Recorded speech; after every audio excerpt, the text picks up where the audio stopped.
The Challenge of the Yukon.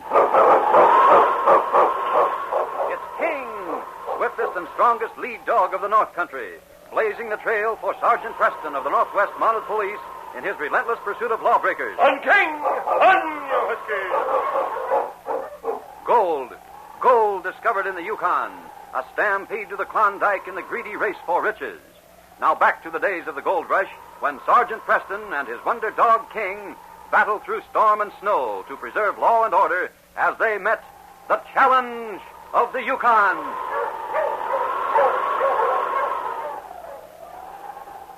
Three men sat in Sam Bartlett's cabin, their feet stretched toward the big iron stove. Sam was the owner of the Golden Ace Cafe, and his prosperity was reflected in the size and unusual comfort of his home. Jim Taylor, a prospector, and Sergeant Preston of the Northwest Mounted Police were Sam's visitors. At the Mounties' feet lay his big lead dog, King, listening to the voices of the three men as they lounged comfortably in the warm room. Well, I'm starting my trip to Selkirk tomorrow. I was going to start yesterday, but Chief said it was going to snow. So I postponed. Wait a minute, Jim. Who said it was going to snow? Chief. Chief's one of your dogs, isn't he? Well, sure, you know the one, Sergeant. The big gray husky. He's half wolf. Oh, yes. He told you it was going to snow, huh? Chief's better than any barometer ever made. When he sniffs the air and acts up in a certain way, I'll lay 8-5 it's going to snow or storm. What's the matter? You old sourdoughs are all alike. You spend so much time pushing around this country with a dog team, you think a dog is almost human. Some dogs are, Sam. What? I know how Jim feels about Chief. I feel the same way about King. A dog's a priceless possession, especially here in the North Country. Yeah, but how many of them are smart? Well, the dog's intelligence depends a great deal on his master. Sergeant, you're as bad as the rest of them. As far as I can see, a dog's only good to pull a sled. And they won't do that unless you whip them into it. Sam, you're wrong. Huh? Let me ask you something. Have you ever owned a dog? No, and I don't want to. Oh, they're all right if you can work them, but otherwise a dumb mutt is about the most useless thing. Dumb? How can you say that with a dog like King laying right there in front of us? King, old fella, you hear what's being said about you? Look at him. Getting up and putting his head right on Preston's knee. We understand each other. King's more help to me than any man could be. Sam, I wish you were as smart, getting a helper down to Golden Ace Cafe. The cashier you got down there, Slim Tracy, he isn't any prize. I heard that you and Slim had a little falling out. I swear he deliberately tried to shortchange me when I cashed him my chips the other night. He said it was a mistake, but I still don't believe it. Slim said you insulted him in front of everybody. And he had it coming. Have you ever had any trouble with Slim, Sam? No, never. I think it was Jim's imagination. Everyone makes a mistake now and then. Well, this was a pretty big mistake. Slim thought I'd been drinking and wouldn't notice. Oh, it probably was a mistake, Jim. How are you making out at the cafe, Sam? Oh, I'm doing great. I handle the day shift, and I let Slim take charge at night. Oh. You're making a mistake letting him handle all that cash. You sure hate him, don't you, Jim? I don't like his shifty eyes. Maybe that's Slim now. It's about closing time for the cafe. Speak of the devil. You're just prejudiced, Jim. Quiet, King. Hello, Sam. Oh, hello there, Slim. I thought it'd be you. Come on in. Oh, you got company. Hello, Sergeant. Hello, Slim. Jim, sit down and get warm. I can't stay. I just closed the cafe. How was business tonight? Better than usual. Big play at the faro and poker tables. Took in lots of money. That's why I stopped here on the way home. What's that under your arm? We let a lot of cash pile up in the safe, and tonight something went wrong with the lock. The door wouldn't shut. We got to get that fixed. Well, with Preston and this dog of his around, I don't think we have to worry much. Come on over and sit down, Slim. Tell you the truth, Sergeant, I'm a little scared of that dog of yours. Oh, I'm not used to dogs. King won't hurt you. I can think of a lot of people worse than dogs. So can I, but I'm not afraid of them. Why? Now, boys, no quarter. Sit down, Slim. No, thanks. I've had a hard night. I brought the cash home with me, Sam. I'll keep it at my house until you get the safe fixed tomorrow. $15,000 is a lot of money. A good idea. Good night. Good night, Slim. Good night, Slim. Well, I didn't realize it was so late. Come on, King. We have to go, too. Well, I'm going to wait a few minutes. You should have walked home with Slim. Your cabin's just a short way past his, isn't it, Jim? That's why I want away. I don't want to walk home with him. I do have to get home, though. Have to get an early start tomorrow morning. I hope the weather clears up for your trip. You don't have to worry. You just do what that mother of a dog tells you to. I sure will. And he'll tell me what's more. The following morning, Sergeant Preston and King were just leaving the barracks when Sam Bartlett hurried toward them. Preston! What's wrong, Sam? Slim's been murdered. I just came from his cabin. Slim murdered? Are you sure? He was killed with a knife or something. Then somebody dragged his body down with a footbridge near the river and pushed it through a hole in the ice. And what's Come more... on. I'll go to his cabin right away. Come on, King.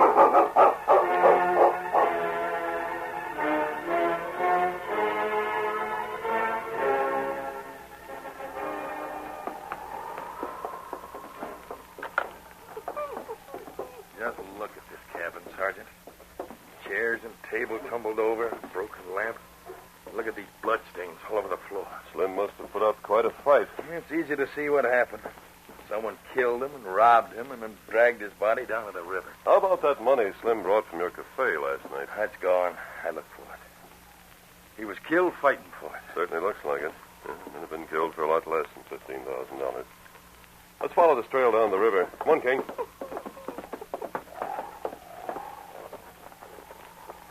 See the tracks and footprints in the snow? And look at this scooped-out path alongside them where they dragged Slim's body. Yes, the red stains in the snow. Look at these sled tracks, Preston. They cross right here, right past Slim's cabin. Heavily loaded, pulled by a 6-dog team. I bet that sled belongs to the killer. He knifed Slim, stole the money, and headed south. You may be right, Sam. Let's go down the hole in the ice. King's down there beside it. Whoever killed Slim must have known he had that money in his cabin. You think he told anybody in the cafe? He wouldn't be that foolish. Then we were the only ones who knew it. You and Jim and I. I didn't like to mention Jim myself, Sergeant, but... But you suspected him from the beginning, haven't you? He and Slim didn't like each other at all. That's true. What's wrong, King? Excited at the smell of blood, I suppose. He followed this trail right down to this hole in the ice. Guess he thinks we don't know a body's been dumped in it. With this current as strong as it is under the ice, we'll never be able to recover it. We don't know where it'll be after the thaw next spring. It doesn't seem possible that Jim would do a thing like this. Now, I'll tell you something else. I traced back those sled tracks, and they came right from Jim's cabin. But Jim would have to go this way. Said he was going to Selkirk, Sam. Well, it sure looks suspicious. Jim heard Slim tell me about taking the cash home with him. What would be simpler than killing Slim, robbing him, and hiding the body so there's no direct proof of a murder? That's all circumstantial evidence, Sam. Well, you can't deny that somebody dragged Slim's body down here to this hole in the ice. Somebody murdered Slim. Now, who did it? That's what we have to find out. Well, how? These tracks, King. Get the scent, boy. Hey, look, all that hound can smell is blood. We know where Slim is. King can follow the scent of these footprints. He's following those sled tracks. I told you it was Jim. Look here, Sam. There are 2 sets of footprints going along with this sled. He must have had someone helping him. I wondered how Jim could have fought Slim by himself. Slim was stronger. I wonder who could have helped Jim. Well, he was mighty chummy with Kuna, that Eskimo who's always getting into trouble. Well, I'm going back to the barracks and get my sled loaded and follow this trail. Quiet, King. It's the smell of blood that's getting him excited. All must know what that means. Can he follow Jim's trail? That's a question. You certainly can. Would you mind if I went with you this time, Sergeant? Slim was a good friend of mine, and, well, it was my money that was stolen. I'll be glad to take you, Sam. Maybe you'll learn a little more about dogs if you come. I don't know what you're trying to tell me, King. We've got to get back to the barracks and get ready for the trip. If the great lead dog could have talked, he would have told the sergeant a very important thing. King had followed many murder trails before, but this one was different. It was the end of the second day of the trip, and King ran well ahead of the team through the lightly falling snow, while the Mountie and Sam plodded behind the sled. I hope this snow lets up. We'll cover the sled tracks pretty soon. King will be able to follow the scent. It's quite fresh. Jim is headed for Selkirk, all right. Guess all we have to do is follow the regular trail down there on the river. King's turning off the river and going west. Hey, what's wrong with that fool dog? We can still see the sled tracks going south. Oh, hurry, Husky. I don't know what's wrong with him. He don't want to follow the sled tracks. Snow's just about covered these footprints, but somebody left the trail right here. Yeah, they probably were made by some trapper or prospector. Come on, Sergeant, let's not waste time. King seems to be interested in them. Listen, that mud is loco. We know Jim had a dog team and a sled. We can still see the tracks. Jim wouldn't be fool enough to go off by himself. We better hurry before the snow covers everything. Yes. I guess you're right, Sam. Come on, King. This way, boy. Hey, what the dickens is wrong with him? He won't come. I can't figure it out. Come on, King. The big gray dog tried hard to tell his master to follow him. Training meant following the Mounties' orders. Those orders had been to follow certain tracks. And even though his master seemed to have changed his mind, King's instinct told him the sergeant was wrong.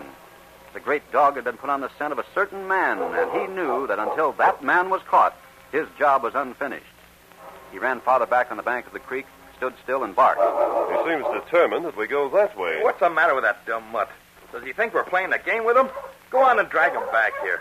He ain't worth a powder to blow him up. Don't be too sure of that, Sam. I'm going to follow King. You mean you're going to leave this trail that we can see with our own eyes and go that way just because that fool dog got off on the wrong trail? I told King to follow the trail of the man who dragged that body down to the ice. That's obviously what he's doing. Now you've gone crazy. Jim's tracks and his sled go south, Sergeant. We can see that. I'm betting on King, Sam. All right, King, we're following you, fella. Ho, you huskies! Push on! The trail through the woods was a difficult one for the dog team and the heavily laden sled. Sergeant Preston and Sam broke the trail with snowshoes, and Sam grumbled at the delay. By nightfall, they reached a wide creek and were about to make camp when the Mountie noticed a small campfire ahead. There's a campfire, Sam. Maybe we finally caught the man we're after. Whoever this fool dog thought he was chasing is a full day ahead by this time. He could make lots better time than we could. Yeah, that looks like an Indian. It is an Indian. Somebody with him, lying there beside the fire. Ho, King! Ho, you huskies! Hello there. Oh. Be careful, Sam. Don't worry, I'm watching. Be White Owl. I'm glad you come. All supply gone. My brother, him bad sick. Is that your brother lying there? Him bad sick for 3 days. Oh. White man come, stay here, steal all food. White man stole your supplies? Well, him leave early, before sun come up. Him go to creek crossing, maybe. A white man, you say? You see, Sam? I guess King was right, after all. Jim must have tried to throw us off the trail by sending that Eskimo ahead with a dog team, thinking we wouldn't turn off the creek. And we wouldn't have if it hadn't been for King. It was a dirty trick stealing these Indians' food. And I better have a look at White Owl's brother. Lots of people in creek crossing sick. Huh? Doctor come there. Yeah, this man has a very high fever. Him not talk. Him bad sick. Yes. We'll have to get him back to Creek Crossing as soon as we can.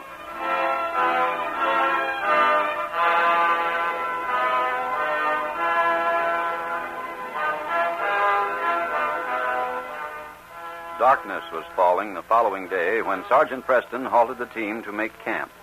Their progress had been slow, as the sick man needed constant attention. As they finished making a bed of spruce branches for him, Sergeant Preston bent over the sled to lift him up. Come on, Big Bear. I'll carry you over. Sam, What's wrong, Sergeant? I'm afraid there isn't anything we can do for him. Him worse. I'm sorry, White Owl. Your brother's dead. Dead. But what do you think was wrong with him, Sergeant? What did he die of? I'm not sure, Sam, but I think it's diphtheria. Diphtheria? Gosh, that's contagious. When he's buried, we better head straight back home. I don't want to go to Creek Crossing if there's a diphtheria epidemic there. But what about the man who stole your money? The man who murdered Slim. He must have gone to Creek Crossing. Clean forgot about him. I'm going on to the village, Sam. If Jim's there, it's my duty to get him, and the doctor may need my help. Me go back to village, too. Good, White Owl. Well, seeing as how I'd get lost by myself, Sergeant, maybe I'd better go with you. It's a good idea, Sam. I'll start for Creek Crossing in the morning.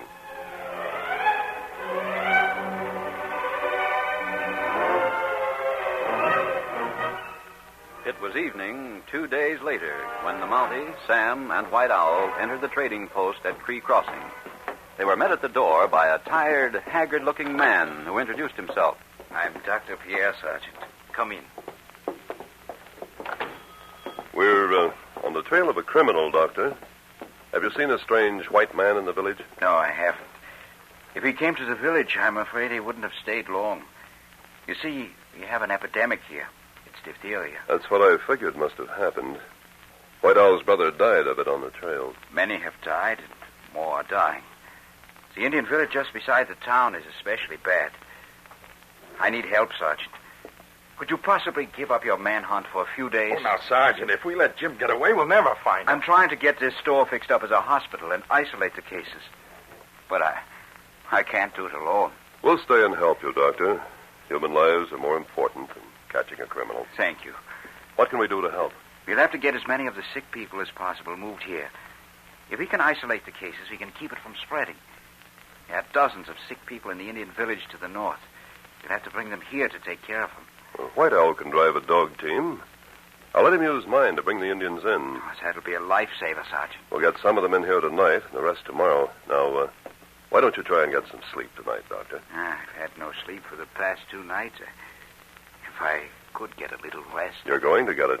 Sam and I will take care of the people we bring in tonight. You can tell us what to do.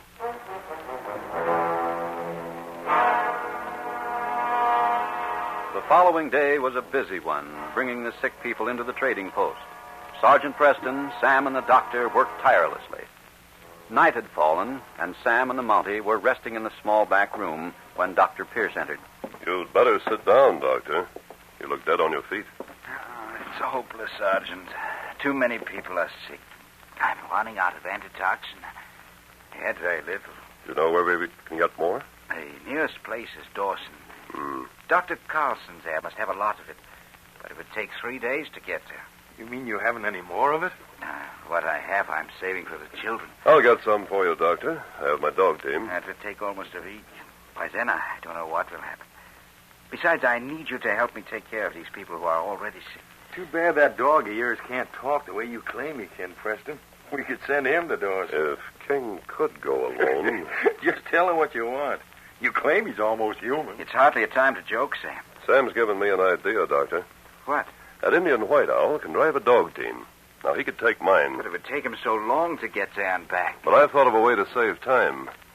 King won't go with anyone but me, but if we put him in a crate and let White Owl take him to Dawson on the sled, he'd come straight back to me the minute they let him out. Well, what good would that do? We could give White Owl a note to Dr. Carlson and Dawson.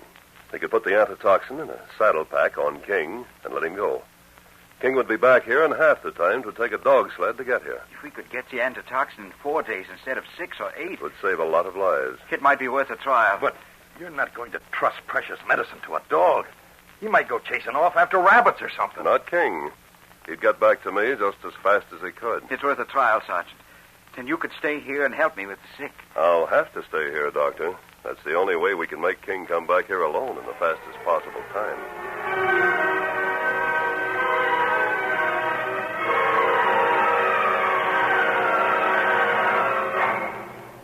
The following morning, before daybreak, White Owl was ready to leave for Dawson. King whined and looked up at Preston doubtfully as the Mountie ordered him to get into the large box that was securely tied on the sled. Instinct told him something important was expected of him. So, even though he didn't understand it, he jumped into the box when his master ordered it. It's hard to understand, old fella, I know. Get in the box, boy. Up, King. There you are. Now we're going to close you in, King. All right, boy. You're going with White Owl. I think you're crazy. All right, White Owl, get going. Give this note to Dr. Carlson, and when you let King go, tell him to find me. We do. Don't spare the dogs, White Owl. Get to Dawson as soon as you can. All right, go on. Good luck, White Owl. Well, Sam, maybe King will prove to you that a dog's valuable after all. I hope so. You don't know how important it might be. Sam, what's wrong with you? You're swaying. I feel funny. My throat, I didn't want to admit it. I've been dizzy all morning. Sam, get back in the store right away. Should have stayed in bed this morning. Here, let me help you in. I got it all right, Preston. I never wanted to believe in a dog the way I do now. What's wrong? Here's our next patient, Doctor. We'd better get a cot ready for Sam.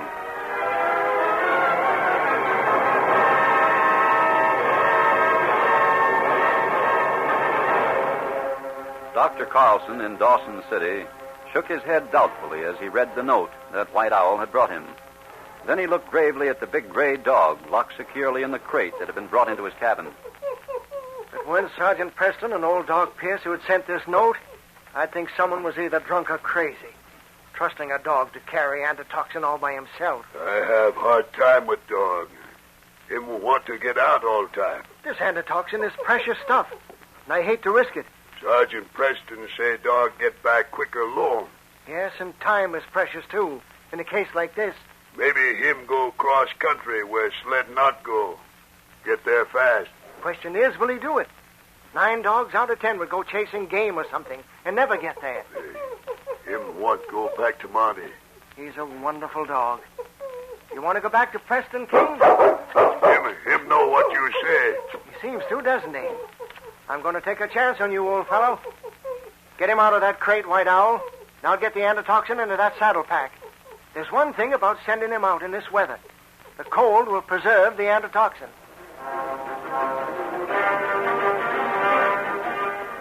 Over the white, empty wasteland of the Yukon, the huge gray dog sped toward his master. The wind blew an icy blast that froze his breath and coated his fur in silver frost. He ran with a long, tireless, mile-eating lope like a wolf, and the drops from his lolling tongue froze before they touched the ground. He ran with one thought, to get back as fast as possible to his master who needed him.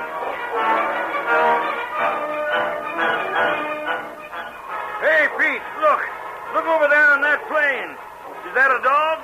Where? Yep, sure is. Hey, look at him go. Streaking across like a gray bullet. Wonder what he's chasing. Well, it's a cinch we can't catch him to ask him.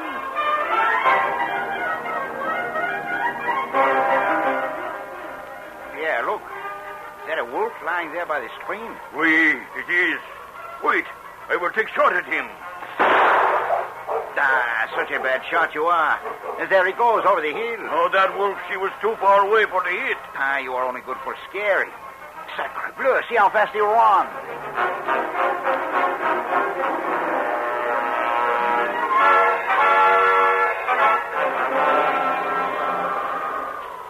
The wind howled around the trading post. Darkness had fallen, and the patients tossed and groaned on their cots. Sergeant Preston sat beside Sam, whose eyes were bright with fever. Let me fix your pillow, Sam. There. Thanks, Preston. Any sign of King yet? Why, there's a blizzard, Sam. King couldn't possibly get here until tomorrow, I'm afraid. Sergeant, can you help me? There's a man out in the snow in front of the trading post. He's fallen down. I can't carry him in here alone. Yes, I'll help you, Doctor. We can put him on this cart next to Sam's. There he is. There's something beside him. A box of some sort, and it's heavy. You'll get it later. You take his feet, Sergeant. Right. I'll get him on the arms. All right. I'll get the door open. I can shut it with my foot. Who is it, Preston? We don't know yet, Sam. There. Get his boots and park off, Sergeant. I'll go out and bring in the box. All right, Doctor. Where'd he come from? He managed to get as far as the door and then collapsed. Why, What's wrong? it's Slim. Why, it can't be. Slim was murdered. Slim wasn't murdered. King was following Slim's trail, not Jim's. Then whose body is under the ice? We won't know that till Slim gets conscious. Here's the box this man was carrying. It's very heavy. That box belongs to Sam, Doctor. It's full of money. This is the man we were trailing. It's a man who stole the money from Sam and supplies from White Owl and his brother. That's right.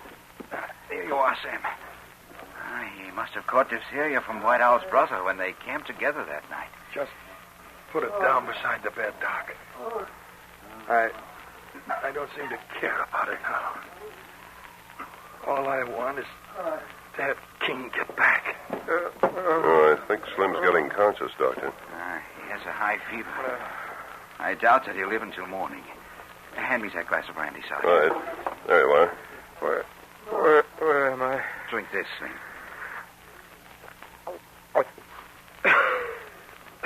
Now, lie back. That's it. I'm dying. I heard you say... You're a very sick man, Slim. Oh, Sergeant Preston. Yes, Slim. We trailed you. Then didn't fool you. We thought it was your body that was dragged down to the hole in the ice, but I guess it was Jim's. You didn't fool my dog, though. No, Sergeant. I'm not a murderer. I didn't kill Jim. But the body? I wanted to pretend I was murdered so he wouldn't look for me. Yes? It was an antelope's body I put through the ice. An antelope's body. So that's what King was trying to tell me. I followed Jim's trail, so you'd think that Jim had killed me. And we did think so, except King. Well, you'd better be quiet now, Slim. Why don't you try to get some sleep yourself, Sergeant? Well, I'm all right, thanks. How are the patients? Those two children are getting worse, I'm afraid. Sam's temperature is getting higher. Now, he's asleep, though. No, I'm not asleep, but I guess I'm done for. No, you're not, Sam. It was silly to plan on that dog. Don't give up hope, Sam. King will get here. He probably won't make it till tomorrow night. He has to... Doctor, did you hear something? Just the wind? No, it wasn't the wind. It sounded like... It is. It's King. It's not possible. King, old boy. Doctor, it is King. He made it. The dog got here. Thank God he made it. I can't believe it. Come here, old boy. He did it.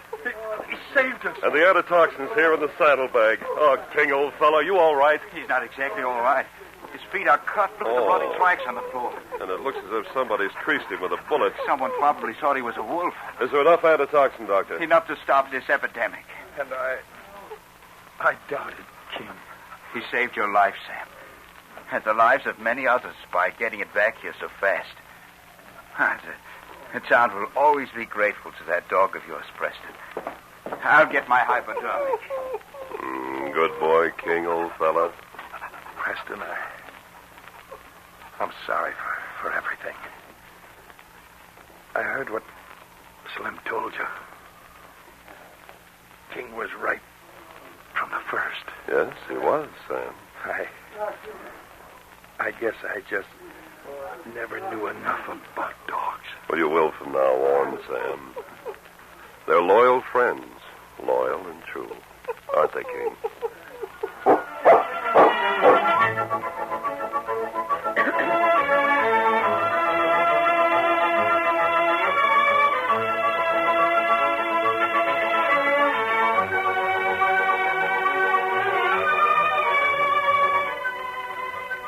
The Challenge of the Yukon, a copyrighted feature, is brought to you each week at this time, and all characters, names, and incidents used are fictitious. Listen again next week to another exciting adventure during the days of the gold rush. L. Prowl speaking. This program came to you from Detroit. If you were asked to name the present lightweight boxing champion and you answered Ike Williams, you'd be right, because Ike is recognized as the world's title holder by the National Boxing Association. If you answered Bob Montgomery, you'd still be correct, because Bobcat Bob is the New York State Athletic Commission's choice for champ. But this confusing situation will be cleared up Monday night, for that's when Montgomery and Williams battle it out for the undisputed lightweight championship of the world. And you'll be able to hear the blow-by-blow account on ABC. Ace fightcaster Don Dunphy will describe the action, and sports expert Bill Coram will deliver the between-round analyses and the color background. Considering the fact that both Montgomery and Williams are capable boxers and heavy punchers, plus the fact that they're evenly matched, this fight for the undisputed world's lightweight title promises to be a real thriller. So listen this Monday night.